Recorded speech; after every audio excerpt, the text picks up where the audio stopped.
Hello my name is Shri Srivastava and this is my video blog. So आज मैं बात करने जा रहा हूँ कि how studio systems has destroyed cinema over the years and not just in Bollywood, everywhere. Studios ने आके सिनेमा को हमेशा बर्बाद ही किया है और ये चीज़ हम सब जानते हैं, बट कितना ज़्यादा बर्बाद किया है वो मैं आज आपको बताता हूँ अपने एक्सपीरियंसेस से और उन लोगों के एक्सपीरियंसेस से जिनके बारे में मैंने पढ़ा है कि किस तरह से स्टूडियो सिस्टम चीज़ों को बर्बाद करता है।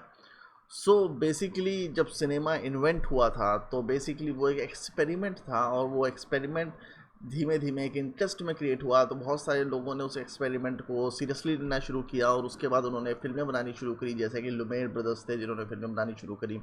और उसके बाद वो बेसिकली ट्रेन इधर से उधर पास हो रही है, उसके फुटेज बना बना के लोगों को दिखाते थे and they would feel happy that because they are travelling in to the past, they were seeing an incident that has happen over the past. अभी हम लोग को चाहे वो चीज़ बहुत इंटरेस्टिंग ना लगे, पर आप सोचिए कि आपको पहली बार कोई एक चीज़ जो पहले हो चुकी है वो आपको दोबारा देखने को मिल जाए, तो basically it would be like travelling in to the past. So it was very interesting for them. So धीमे धीमे वो चीज़ बढ़ने लगी और उसके बाद एक पहला थिएटर खुला, फिर दूसरा थिएटर खुला, फिर धीमे धीमे पिक्चरों में जब उन्होंने रियलाइज़ किया कि हम उसमें चीज़ों को रिक्रिएट भी कर सकते हैं, ज़रूरी नहीं है कि हम सारी चीज़ों को डॉक्यूमेंट्री स्टाइल में बनाएं, जैसे शो जैसे हो रही हैं वैसे ही रिकॉर्ड करें, हम उसमें चेंजेस कर सकते हैं और सामने वाले को बोल सकते हैं कि तुम्हें इस तरह से बिहेव करो तो वो उस तरह से बिहेव करेगा। तो मैनिपुलेशन चालू हो गया। मैनिपुलेशन बेसिकली एक आर्ट फॉर्म में डेवलप हुआ जिसको आज हम फिल्म के तौर पे देखते हैं। तो इनिशियली फिल्म लाइन में बहुत ज़्यादा पैसा नहीं था, तो पिक्चरें ऐसी बनती थी जैसे लोग बनाना चाहते थे, बट धीमे धीमे जब लोगों को लगा कि इसमें पैसा है तो स्टूडियो सिस्टम डेवलप होने लगे। जैसा कि हर प्रोफेशन में, हर आर्ट में, हर जगह होता है कि once the money is involve the people start to come in, and when the people with the money starts to come in, तो वो आके उसको डोमिनेट करने लगते हैं। और जब उन्होंने डोमिनेट करना शुरू किया तो उन्होंने अपने हिसाब से चीज़ें करनी शुरू करी। तो उसमें जो सबसे पहली चीज़ हुई थी, अगर आप हॉलीवुड सिस्टम पढ़ेंगे तो सबसे पहले क्या होता था कि जो डायरेक्टर होता था वो फिल्म को शूट करता था, राइटर होता था वो फिल्म को लिखता था। जब राइटर फिल्म को लिख रहा होता था तो डायरेक्टर से कोई मतलब नहीं होता था, राइटर इंडिपेंडेंटली फिल्म को लिखता था, प्रोड्यूसर को देता था, स्टूडियो को देता था। तो स्टूडियो में बेसिकली प्रोड्यूसर्स होते थे। प्रोड्यूसर वो होते थे जो स्टूडियो के लिए ही काम करते थे। प्रोड्यूसर वहाँ पे पैसा नहीं लगाते थे, बेसिकली स्टूडियो के लिए काम करते थे। तो स्टूडियो का जो एग्जीक्यूटिव होता था उनके पास पैसा होता था and he would sign the cheques and producer के पास जाता था उतना पैसा, वो डेली के डेली पैसा वो लोग निकालते थे। और जो स्क्रिप्ट थी वो एक डायरेक्टर को हायर करते थे, फिर वो डायरेक्टर सेट पे जाके या फिर शूटिंग की लोकेशन पे जाके, मोस्टली उस टाइम पे सेट बनते थे, तो सेट पे जाके उनको शूट करता था और शूट करने के बाद वो डेलीज भेजता था। डेलीज जो होते थे वो बेसिकली क्या मतलब होता था उसका कि मतलब डेली में जो उसकी रिपोर्ट होती है कि आज क्या क्या शूट हुआ, कितनी रील खर्च हुई, कितनी क्या क्या डिटेल्स हुई, तो वो सारी डिटेल्स भेजनी पड़ती थी। और फिल्म बनाना एक असाइनमेंट की तरह होता चला गया, जहाँ पे आर्ट ख़त्म हो चुकी थी पर एक असाइनमेंट हो चुका था कि आपको डेली इस तरीके करना है। तो बेसिकली एक शू सेल्समैन थे, मैं भी उनका नाम भूल गया, मैं आपको बताऊँगा किसी अपने ब्लॉग में। तो वो एक एग्जीक्यूटिव को जूता बेचने के लिए गए। जूता बेचते हुए उन्हें पता चला कि वहाँ पे क्या काम होता है, तो उन्हें पता चला कि वहाँ पे फिल्म का काम होता है। तो उन्होंने डिसाइड किया कि हम एक काम करते हैं, उसने कहा कि मैं आपका जो मैनेजमेंट है वो इजी कर दूंगा अगर आप मुझे एक मौका दो तो। सरप्राइजिंगली जो एग्जीक्यूटिव था वो शायद अच्छे मूड में रहा होगा या जो भी रहा होगा, उसने उस शू सेल्समैन को एक फिल्म डायरेक्ट करने के लिए दे दी।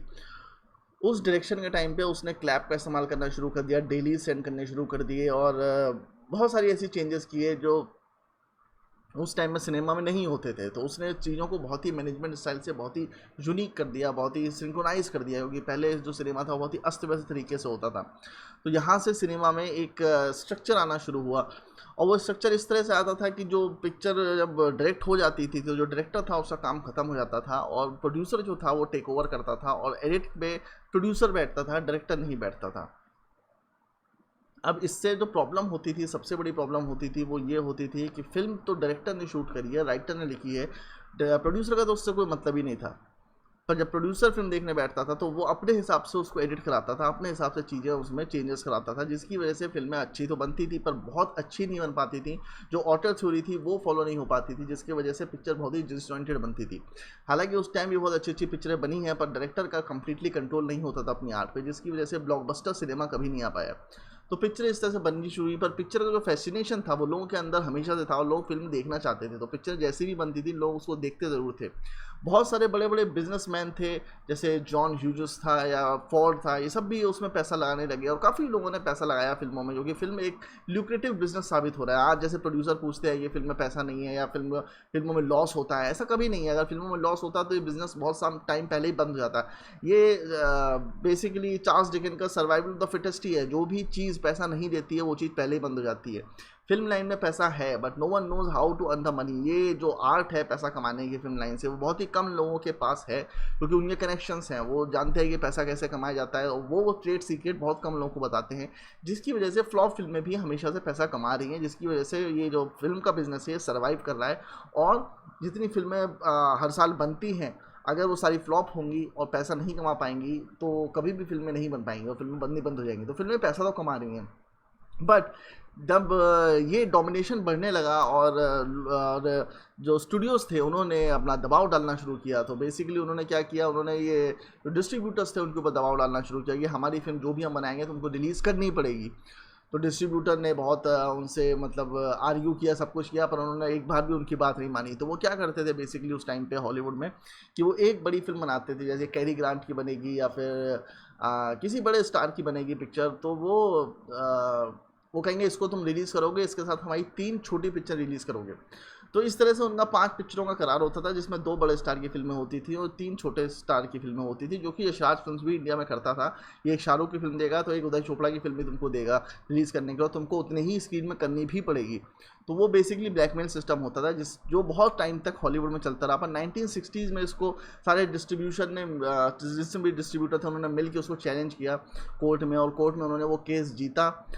और उसके बाद से ये जो सिस्टम था ये ब्लैकमेलिंग का ऑन पेपर वो बंद हुआ, पर ऑफ पेपर चलता ही था वो, मतलब आप उसको रोक नहीं सकते, पर ऑन पेपर वो चीज़ें चलती थी। तो जिसके पास बड़ा स्टार है, आपको पता है उसकी पिक्चर चलेगी, आपको उसकी पिक्चर चाहिए, तो बहुत सारे डिस्ट्रीब्यूटर अपने घुटने टेक के बैठ जाते थे, जिसकी वजह से उनको फिल्में मिल जाती थी। तो इस तरह वो चीज़ ऑन पेपर तो बंद हो गई, पर ऑफ पेपर वो चीज़ थोड़ी बहुत लेवल पर चलती रही। पर उसके बाद एक ऐसा लड़का आया जो कि 26-27 साल का था, जिसने एक फ़िल्म बनाई जॉस करके। और जो जॉस फिल्म थी वो उस समर में रिलीज़ हुई थी, 1970s में किसी टाइम पे रिलीज़ हुई थी, मैं ईयर भूल गया।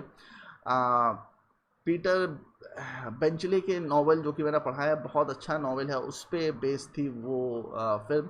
और फिल्म बनाने में एक्चुअली वो फिल्म बहुत ही ज़्यादा बजट की नहीं थी, क्योंकि उसमें एक्टर्स जो थे वो बहुत बड़े नहीं थे, और ये सोचा था कि मतलब वो एक लो बजट फिल्म बनाई जाएगी जिसको मतलब बी ग्रेड फिल्म करके उसको लॉन्च किया जाएगा। पर वो पिक्चर स्टीवन स्पीलबर्ग नाम के उस 26-27 साल के लौंडा ने इतनी बढ़िया और इतनी फाड़ बनाई थी, जिसको बहुत ज़्यादा एक्सपीरियंस नहीं था। उसने उससे पहले एक ही फिल्म बनाई थी, इसका नाम था डुएल, और टीवी सीरियल काफ़ी किए थे। तो उसने वो फिल्म बनाई थी, और जब वो फिल्म बन के रिलीज़ हुई तो वो पिक्चर ब्लॉकबस्टर हो गई, और उससे ज़्यादा पैसा उससे पहले किसी फिल्म ने नहीं कमाया था। तो इन प्रोड्यूसर्स की आंखें खुलनी शुरू हो गई। पर स्टीवन स्पीलबर्ग ने एक ऐसा चेंज किया जो उससे पहले कोई भी डायरेक्टर नहीं कर पाया था। उसने एक नई चीज़ शुरू करी। पहले तो उसने ये चीज़ शुरू करी कि वो जो कि नॉर्मली बहुत सारे डायरेक्टर्स उस टाइम पे नहीं करते थे, उसने एडिटर्स को सेट पे ही बुलाना शुरू किया, और सेट पे ही रील वो रोज़ के रोज़ काटती थी। और दूसरी चीज़ उसने शुरू ये करी कि उसने ये डिमांड करना शुरू किया कि मैं अपनी फिल्म में एंड तक मैं ही उसको एडिट करूँगा और मैं ही पोस्ट प्रोडक्शन करूँगा, फाइनल रिजल्ट मैं ही निकाल के दूंगा।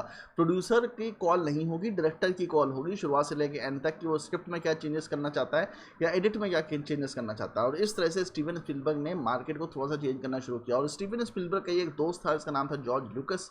जॉर्ज लुकस जो था उसके पास एक आइडिया था, और उस आइडिया से उसने सोचा कि मैं स्टार वॉर्स नाम की एक फिल्म बनाता हूँ, और उसने उस पिक्चर को कई जगह पिच करना शुरू किया। जॉर्ज लुकस भी एक छोटा मोटा डायरेक्टर ही था, जिसने 2-3 फिल्में इससे पहले डायरेक्ट की थी। मजबूरी में एक पिक्चर उसने बनाई थी THS 11X करके, ऐसी कुछ नाम था उस पिक्चर का, एंड बहुत पहले देखी थी मैंने कॉलेज में वो picture. And that film was made on a very low budget, it was a science fiction film. So उस पिक्चर का ये था बेसिकली कि वो लो बजट बनी थी। उस पिक्चर को देख के उसको एक पिक्चर मिली जिसका नाम था अमेरिकन ग्रेफिटी, जो उसने डायरेक्ट की। पर वो पिक्चर जो थी वो हिट तो हुई थी, बट उसमें उसका मन नहीं था, मतलब उसको वो उसे मजबूरी बनाई थी कि उसे फिल्म बनानी थी। जैसे कि उस टाइम पे कोपोला ने भी बहुत सारी ऐसी फिल्में बनाई थी जो वो सिर्फ करना चाहता था। इवन गॉडफादर एक ऐसी पिक्चर थी जो कोपोला ने सिर्फ इसलिए करी थी क्योंकि वो उस पिक्चर को करना चाहता था पैसा कमाने के लिए, क्योंकि उसके 2 बच्चे हो चुके थे, शादी हो चुकी थी, और उसको कुछ ना कहीं से पैसा कमाना था। तो कई बार लोगों ने मजबूरी में ऐसी पिक्चरें करी जो ग्रेट फिल्में बन गई हैं। पर स्टीवन स्पीलबर्ग और जॉर्ज लुकस ने आके चीज़ों को चेंज करना शुरू किया, क्योंकि अब जब डायरेक्टर अपने लेवल पर पिक्चर बना रहे थे, अपने से पिक्चर बना रहे थे, कई बार स्टूडियोज़ की हेल्प लेते थे, कई बार स्टूडियोज़ की हेल्प नहीं लेते थे, और ना लेने की वजह से जब अपनी फिल्में वो ब्लॉकबस्टर कर देते थे तो स्टूडियोज़ उनके पीछे भागते थे। अब जब स्टूडियोज़ उनके पीछे भागते हैं, डायरेक्टर्स के पीछे भागते हैं, तो वो अपनी शर्तों पे चीज़ों को करने लगे। और उनके हिसाब से पिक्चरें होने लगी। बट अगेन ये जो प्रॉब्लम थी स्टूडियोज़ की, इन्होंने हमेशा जैसे बड़े डायरेक्टर्स को भी पकड़ लिया, अपने अंदर कर लिया, तो उसके बाद जो बाहर के लोग थे उनका एंट्री करना वहाँ पे मुश्किल हो जाता था, क्योंकि जो भी पिक्चर बनती थी वो इन्हीं 10-20 डायरेक्टरों में बांट दी जाती थी और वही लोग बनाते रहते थे, और जो बजट था वो इन्हीं लोगों में बाइफरकेट होता जाता था, जिसकी वजह से जो बाकी फिल्म मेकर्स हैं उनके लिए फिल्म बनाना मुश्किल होता था। और यहाँ पे जन्म होता है इंडिपेंडेंट फिल्म मेकिंग का। इंडिपेंडेंट फिल्म मेकिंग बेसिकली वो फिल्म मेकिंग नहीं है जो कि फ्री फिल्म मेकिंग है।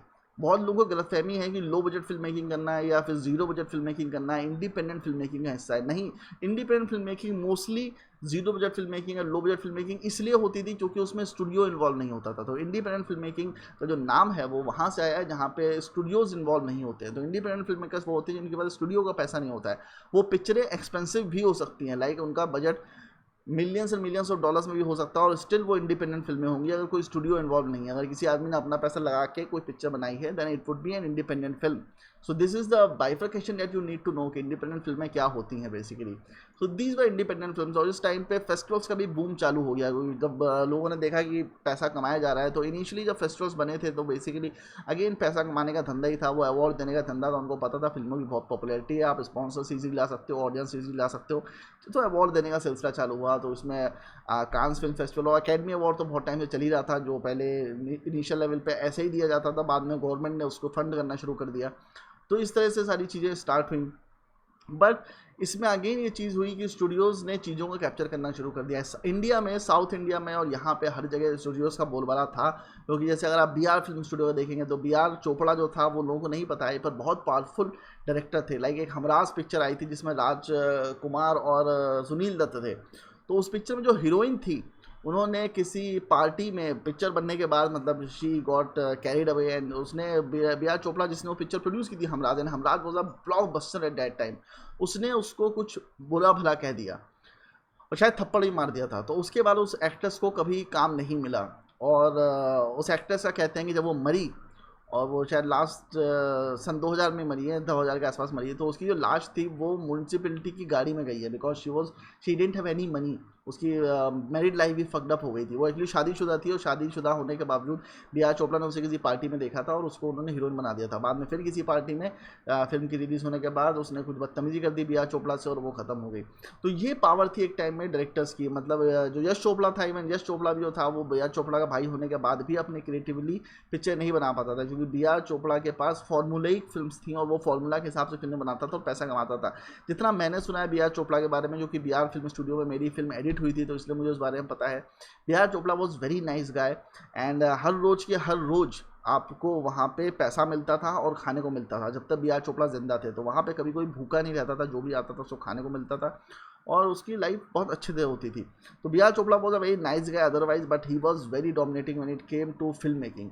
सो ही कैप्चर्ड एवरीथिंग है। उसी तरह से बहुत सारे फिल्म प्रोडक्शन हाउसेस थे उस टाइम पे भी, जो गुलशन बावरा का प्रोडक्शन हाउसेस था, गुलशन बावरा थे या जिन्होंने दीवार फिल्म प्रोड्यूस की थी, त्रिमूर्ति फिल्म्स के जो ओनर थे, तो उन्होंने उन्होंने उन्होंने भी अपना प्रोडक्शन हाउस खोल रखा था। उसी तरह से अपना यश चोपड़ा ने एक दिन 27 साल की उम्र में वक्त पिक्चर बनाने के बाद, वक्त जैसी ब्लॉकबस्टर बनाने के बाद बी.आर चोपड़ा को छोड़ा और डिसाइड किया कि मैं अपना खुद का प्रोडक्शन हाउस स्टार्ट करूँगा, और उन्होंने अपनी फिल्में बनानी शुरू कर दी वहाँ से। और इस तरह यश चोपड़ा की अपनी फिल्में बनने लगी, अपना एक ब्रांड नेम हो गया जहाँ से वो अपने लोगों के साथ फिल्में बनाते थे। तो इस तरह से धीमे धीमे धीमे करके स्टूडियो सिस्टम डेवलप हुआ। पर प्रॉब्लम तब तक नहीं थी जब तक फिल्म मेकर्स अपना प्रोडक्शन हाउस खोल लेते, क्योंकि ये फिल्म मेकर्स थे, ये फिल्म लाइन से थे, इनको चीज़ें पता थी, इन्होंने बहुत नीचे से स्ट्रगल करके ऊपर तक गए थे। ताकि प्रकाश मेहरा का अपना प्रोडक्शन हाउस था, इसमें अमिताभ बच्चन और सेपरेट लोगों के साथ काम करते थे। ऐसे साउथ इंडिया के प्रोडक्शन हाउसेस थे जहाँ पे चीज़ें हो रही थी। अभी तक भी प्रॉब्लम नहीं थी, क्योंकि यहाँ पे वो लोग बैठे हुए थे जिनको चीज़ें पता थी, जो फिल्म मेकिंग करते करते प्रोड्यूसर बने थे, जिन्होंने फिल्म लाइन में अपना टाइम दिया था और फिर प्रोड्यूसर बने थे। प्रॉब्लम तब शुरू हुई जब कॉर्पोरेट्स ने टेक ओवर करना शुरू किया। कॉर्पोरेट्स ने आके मुंबई फिल्म इंडस्ट्री या यूएस फिल्म इंडस्ट्री, यहाँ पे जो एमबीए के लोग हैं, जिनको फिल्म लाइन से कोई मतलब नहीं है, जिन्होंने फिल्म लाइन की स्टडी भी नहीं करी है, जिन्होंने मार्केटिंग मैनेजमेंट की स्टडी करी है, वो आके उन लोगों के ऊपर बैठ गए जो बेसिकली फिल्म लाइन से थे, और उन्होंने डिसीजन लेना शुरू किया कि क्या फिल्मों के लिए अच्छा है और क्या फिल्मों के लिए ख़राब है। उन्होंने ये भी डिसीजन लेना शुरू किया कि फिल्मों के कॉन्सेप्ट कौन से चलेंगे, कौन से नहीं चलेंगे। उनको ये कुछ आइडिया नहीं था कि कॉन्सेप्ट अच्छा होता है, ख़राब होता है। तो they basically stop the experiment, what ever experiment जो भी हो रहे थे वो उन्होंने बंद कर दिए करने के लिए। और वहाँ से प्रॉब्लम शुरू हुई। जैसे डिज्नी है या यूटीवी है, इन सबको जब कॉर्पोरेट्स ने टेक ओवर करना शुरू किया, वहाँ पर सारी प्रॉब्लम होनी शुरू हुई। बेसिकली रॉनी स्क्रू वाला जो था जिसने यूटीवी खोला था, उसको भी फिल्म का कोई एक्सपीरियंस था नहीं, पर उसने जो शुरुआत की थी वो बहुत ही लो लेवल पे की थी। लाइक रॉनी स्क्रू वाला पहले टूथब्रश बेचता था, और टूथब्रश का जो उसका लग्जर करके ब्रांड था वो बहुत ही सक्सेसफुल था। तो उससे उनके पास काफ़ी पैसा हो गया था, जिसकी वजह से उन्होंने अपना चैनल लॉन्च किया था मीडिया का, जिसमें उन्होंने पहली जो फिल्म नहीं सॉरी टेलीविज़न बनाया था शांति करके, जो कि बड़ा हिट हो गया था। तो अगेन रॉनी स्क्रू वाले के पास पैसे आ गया, उसने सारी चीज़ें करनी शुरू की, पर बाद में उसको एग्जीक्यूटिव्स ने टेक ओवर कर लिया। लाइक उसका जो हेड था कंपनी का वो था सिद्धार्थ रॉय मल्होत्रा। अगर आप सिद्धार्थ रॉय मल्होत्रा देखें तो उसको फिल्म लाइन का कोई भी एक्सपीरियंस नहीं था, and he used to take decisions for the film line. And वैसे ही नेटफ्लिक्स है, वैसे ही अमेजन प्राइम है, वैसे ही बाकी स्टूडियोज है, डिज्नी है, फॉक्स है, स्टार है। स्टार ने आके बहुत सारा सिस्टम खराब किया, जहाँ पे जब वो फिल्मों में घुसने लगे तो उन्होंने डिसीजन लेना शुरू किया कि कौन सी फिल्में अच्छी होती है, कौन सी फिल्में खराब होती है, और इस तरह से उन्होंने जो डिसीजन था वो लेना शुरू किया। अभी का प्रॉब्लम सबसे बड़ा ये हो चुका है कि स्टूडियोज़ जो हैं उन्होंने इस दुनिया को बहुत ही फिल्म दुनिया को बहुत ही छोटा कर दिया है। इतना छोटा कर दिया है कि बाहर का आदमी इसमें घुस ही नहीं सकता है। कि मैं अगर आपसे कहूँ कि 10 साल मुझे फिल्म इंडस्ट्री में हो गया और क्या मैं फिल्म लाइन में काम करता हूँ, देन आई डोंट नो, क्योंकि मैं अभी भी बाहर पेरिफेरी पे रोटेट कर रहा हूँ। अंदर तो घुसने का मुझे मौका ही नहीं मिला। इवन मैंने अंदर काम भी किया, अंदर की दुनिया देखी है, देखा है किस तरह से लोग ऑपरेट करते हैं, पर वो एक अलग दुनिया है। वो एक दूसरे के साथ ही काम करते हैं, एक दूसरे के साथ ही कंफर्टेबल हैं। उनकी एक अलग दुनिया है जिसमें वो अलग तरीके से बात करते हैं, और आप उसमें घुसना आपके लिए बहुत मुश्किल है, कितना भी आप कोशिश कर लो। मतलब you have to be fucking rich to get inside. Like बहुत लोगों को नहीं पता है कि जैसे लोग बोलते हैं ना, आज मैं किसी का ट्विटर पे इंटरव्यू देख रहा था कि अमजद खान ने नेपोटिज्म के बारे में या स्टार किड्स के बारे में क्या बोला था, या सक्सेस के बारे में क्या बोला था। Then even those people don't know कि अमजद खान भी बहुत बड़े एक एक्टर का बेटा था। अमजद खान जयंत नाम के एक बहुत बड़े एक्टर का बेटा था। और आप जयंत को अगर टाइप करोगे तो he was a big huge star at his time. हकीकत जैसी पिक्चरों में उन्होंने काम किया था। उनके दोनों जो बेटे थे वो दोनों के दोनों स्टार थे। मतलब कि अमजद खान का जो छोटा भाई था वो भी अच्छा खासा बड़ा स्टार था, मतलब उसने भी काफ़ी फिल्मों में काम किया। अमजद खान तो खैर बहुत बड़े स्टार थे ही। सो इस तरह अगर आप देखो तो everything was well connected, everything is connected. So जो एग्जीक्यूटिव्स बैठे हुए हैं ऊपर, इनको कुछ आइडिया नहीं है कि किस तरह की चीज़ें होनी चाहिए। सॉरी मेरी नाक में इचिंग हो रही है बहुत ज़्यादा, आई डोंट नो व्हाई। जो तेल लगाया है ना सिर में, इसकी वजह से हो रही है। But anyways, so what I was saying, so Studios जो थे बेसिकली उन्होंने क्या करना शुरू किया, उन्होंने वो स्टोरीज पकड़नी शुरू करी जो उनको लगता था कि हिट होगी। और उनका जो एनालिसिस था पिक्चरों के हिट होने का या फ्लॉप होने का, वो बेस्ड था उनके प्रीवियस डेटा के ऊपर कि मतलब प्रीवियसली कौन सी पिक्चरें हिट हुई हैं। तो अगर हम आपके कौन हिट हो गई है, तो स्टूडियोज में जो एग्जीक्यूटिव्स थे उनका दिमाग उसी तरह वर्क करता था। वो देखते थे स्टैटिस्टिकली अगर हम आपके कौन जैसी पिक्चर हिट हुई है तो लोग उस तरह की पिक्चर देखना चाहते हैं, तो उन्होंने उस तरह की पिक्चर बनाना शुरू कर दी। पर तभी आ गई मोहरा, और तब उनको लगा कि अरे मोहरा जैसी पिक्चरें हिट होनी चाहिए, तो उन्होंने मोहरा जैसी पिक्चर बनानी शुरू कर दी जिसमें दो हीरो थे और फाइटिंग हो रही है और ट्रायंगल है, लव स्टोरी का ट्रायंगल है, इस तरह की चीज़ें डालनी शुरू कर दी। तो इस तरह से जो स्टूडियोज थे वो बेसिकली पास डेटा पे वर्क करने लगे instead of actually working on creativity. आज जब मैं मलयालम सिनेमा देखता हूँ तो मैं देखता हूँ वहाँ पे उतना बड़ा स्टूडियो सिस्टम नहीं है। लाइक तेलुगु में बहुत बड़ा स्टूडियो सिस्टम है, तमिल में बहुत बड़ा स्टूडियो सिस्टम है, जिसकी वजह से वहाँ पे लगातार फॉर्मूलिक फिल्म बनती हैं। पर फिर वहाँ के जो एक्टर्स हैं वो बहुत सारे डायरेक्टर्स को इंडिपेंडेंस भी देते हैं, वो इंडिपेंडेंस जो यहाँ पे नहीं मिलती। लाइक शाहरुख आपको कभी भी इंडिपेंडेंस नहीं देगा एक अच्छी फिल्म बनाने के लिए। शाहरुख उन्हीं के साथ अब काम कर रहा है जो बड़े डायरेक्टर हैं या छोटे डायरेक्टर नहीं है। लाइक शाहरुख ने एक टाइम में जब वो बोलता है कि मैंने बहुत सारे छोटे नए नए डायरेक्टर साथ काम किया है, तो पर उसने उन्हीं के साथ काम किया है जिनके साथ वो 10-10 साल काम कर चुका था, जिनके साथ वो कंफर्टेबल था। करण जौहर के साथ वो DDLJ में काम कर चुका था, या जौहर के साथ काम कर चुका था, उसके फादर के साथ काम कर चुका था। He was comfortable and he knew that they are going to give him lot of money for that. Farah Khan को वो 10 साल से जानता था, जब से उसने करियर शुरुआत की थी उसको जानता था, तब से तभी इसलिए उसने उसकी फिल्म करी थी। And this is what was happening. Shahrukh ने कभी रिस्क लेने की कोशिश नहीं करी। उसने आइदर या तो पैसे पे कॉन्सेंट्रेट किया या फिर पिक्चर पे कॉन्सेंट्रेट किया, पिक्चर अच्छी बननी चाहिए, पर मोस्टली उसने पैसे पे कॉन्सेंट्रेट किया। तो इसलिए वो बेसिकली इतना बड़ा स्टार बन गया। बट मोस्ट ऑफ द जो न्यू फिल्म मेकर्स हैं वो, उनके लिए ना जो दुनिया है वो संकीर्ण होती चली गई, क्योंकि वो अपनी जो स्क्रिप्ट्स हैं वो पिच नहीं कर सकते। क्योंकि ये जो स्टूडियो सिस्टम है इसमें प्रॉब्लम क्या है कि इसमें 5-6 लोगों के साइन लगते हैं किसी भी चीज़ को होने के लिए। वैसा नहीं है कि आप प्रोड्यूसर के पास गए और आपने प्रोड्यूसर को बोला कि सर ये मेरी कहानी है, मेरी स्क्रिप्ट है एंड मैं इसको बनाना चाहता हूँ, तो वो आपकी कहानी सुनेगा और उसे अच्छी लगेगी तो वो कहेगा ठीक है मैं पैसा देता हूँ तुम इस पिक्चर को बनाओ। That is never going to happen, that never happen actually. वो बहुत ही रेयर केसेस में होता था जब आपका प्रोड्यूसर जो होता है वो आपको जानने वाला होता है। बट एग्जीक्यूटिव स्ट्रक्चर ने आके उसको भी खत्म कर दिया। अभी एग्जीक्यूटिव स्ट्रक्चर में क्या है कि दे कीप सेइंग कि हमारे ऊपर बैठा है, अभी वहाँ से अप्रूवल होगा, अभी उस कंपनी से अप्रूवल होगा, अभी उस एग्जीक्यूटिव से अप्रूवल होगा। अप्रूवल की साइनिंग बढ़ गई। जिसकी वजह से कोई नया फिल्म मेकर अपनी फिल्म नहीं बना सकता था, या कोई एक फिल्म मेकर जो 21 साल का है अगर अपनी फिल्म बनाना चाहता है तो अपनी फिल्म नहीं बना सकता। उसको इंडस्ट्री में आके अपने कॉन्टैक्ट्स डेवलप करने पड़ेंगे, आके काम करना पड़ेगा, असिस्ट करना पड़ेगा। तो जो असिस्ट का लोग मुझसे बहुत ज़्यादा पूछते हैं कि असिस्ट करना चाहिए या नहीं करना चाहिए, मैं उनको यही सजेस्ट करूंगा कि असिस्ट करना बेसिकली इसलिए ज़रूरी है मुंबई फिल्म इंडस्ट्री में, अगर आप किसी को नहीं जानते हैं तो लोग बहुत गलतफहमी में हैं कि असिस्ट करने से क्या होता है कि आप बहुत कुछ सीखते हो। नहीं, असिस्ट करने से कुछ भी नहीं सीखते हो, आप कुछ भी नहीं सीखोगे। असिस्ट करने से सिर्फ एक और एक ही चीज़ होती है, और वो ये होती है कि आप अपने कनेक्शन बिल्डअप करते हो, जो चीज़ मुझे नहीं पता थी। और मैंने असिस्ट करना बहुत पहले बंद कर दिया था, क्योंकि मैंने अपनी 2 फिल्में डायरेक्ट कर ली थी, तो मैंने असिस्ट करना बंद कर दिया था, क्योंकि मुझे भी ये गलत फहमी थी कि असिस्ट करने से बेसिकली आपके नॉलेज बढ़ती है, पर नॉलेज बढ़ा के कोई फ़ायदा नहीं होता फिल्म लाइन में, आपको सिर्फ और सिर्फ कॉन्टैक्ट बढ़ा के फ़ायदा होता है। तो अगर आपके कॉन्टैक्ट्स हैं तो आप बहुत सक्सेसफुल हो गए। तो ये जो एग्जीक्यूटिव्स हैं, इनका सबसे बड़ा प्रॉब्लम जो है वो डेटा है, वो डेटा एनालिटिक्स है। They work on data analytics, they work on the past data analytics, they don't work on art. So they don't commission a film that is actually a rare film, a rare concept, a concept that he can experiment with. So they are not ready to experiment. Even if they are ready to experiment, they will experiment with top names like Shahrukh अगर उनको कोई concept दे, या फिर David धमन उनको कोई concept दे, या राजकुमार हिरानी कोई concept दे, then they won't say no to them. But वो लोग एक्सपेरिमेंट खुद भी नहीं करते। तो basically the problem is with the experimentation and developing new ideas. They won't develop new ideas because they are not profitable.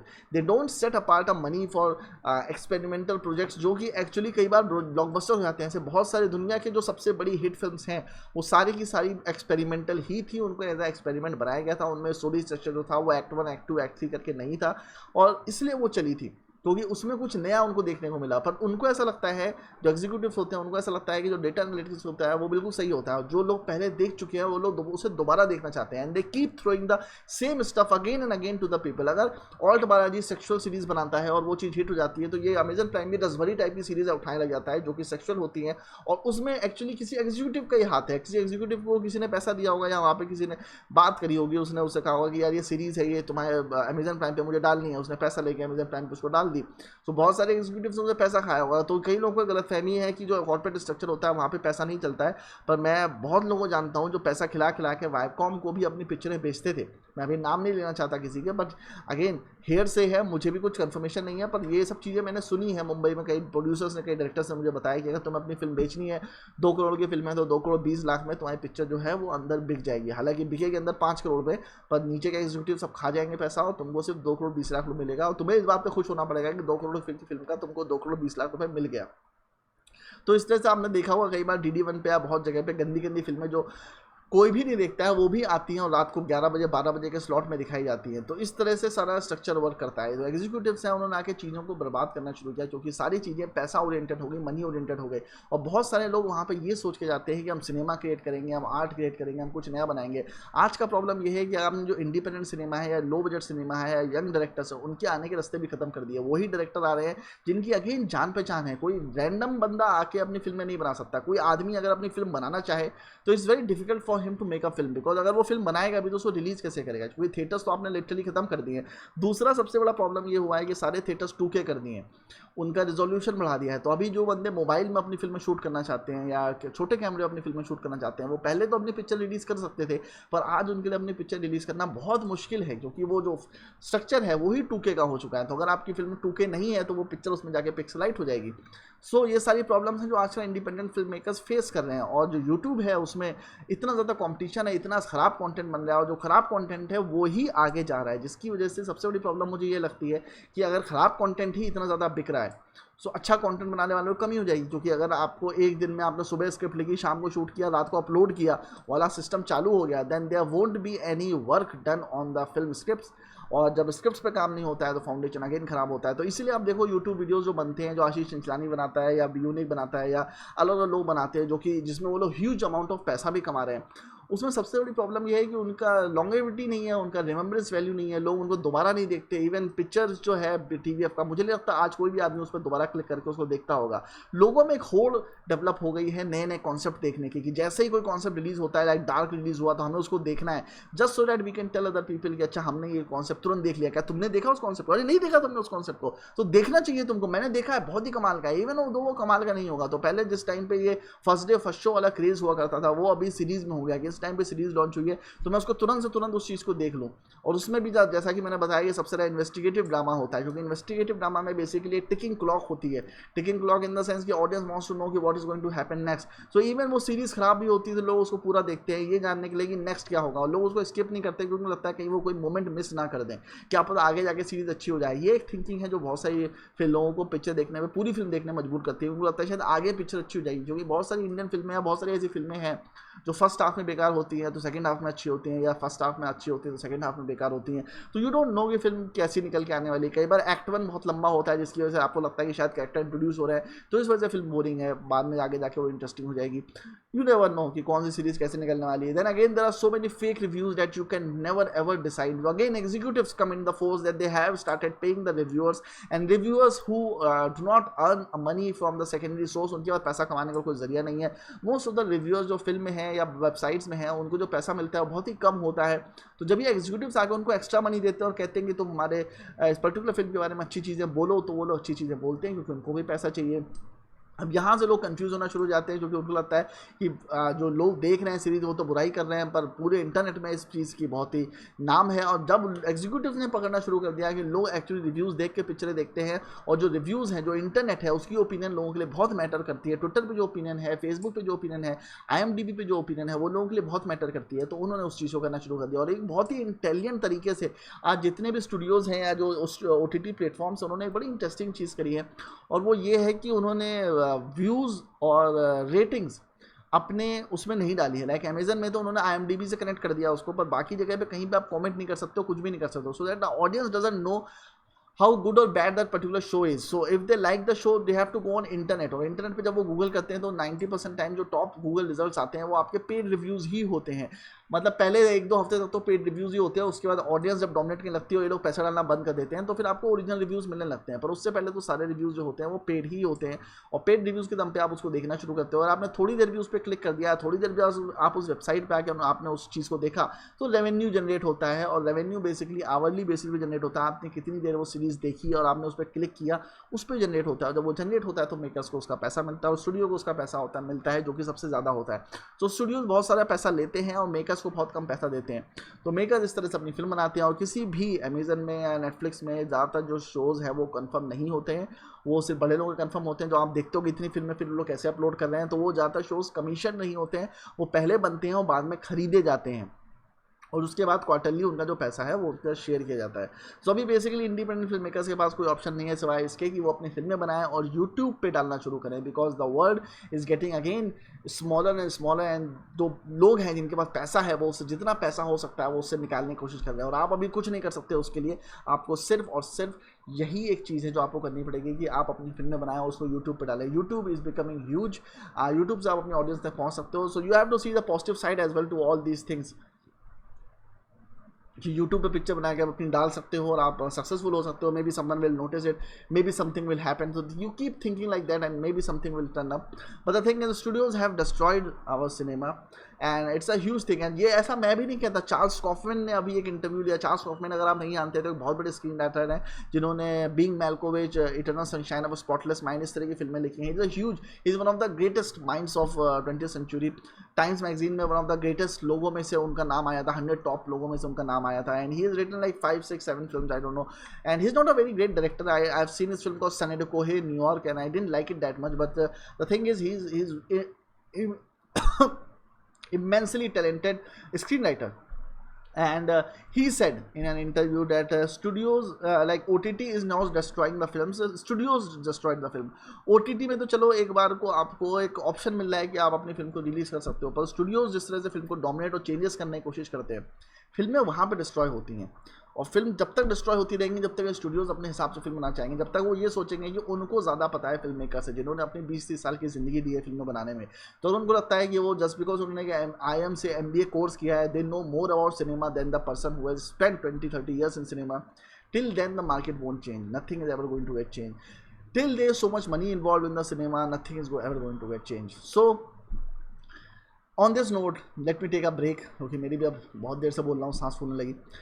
जल्दी मिलते हैं नेक्स्ट व्लॉग के साथ, और आपके जो कमेंट्स हैं वो कमेंट सेक्शन में मुझे बताइए। लाइक करिए, शेयर करिए, सब्सक्राइब करिए, और जल्दी मिलते हैं नेक्स्ट व्लॉग के साथ। Bye bye.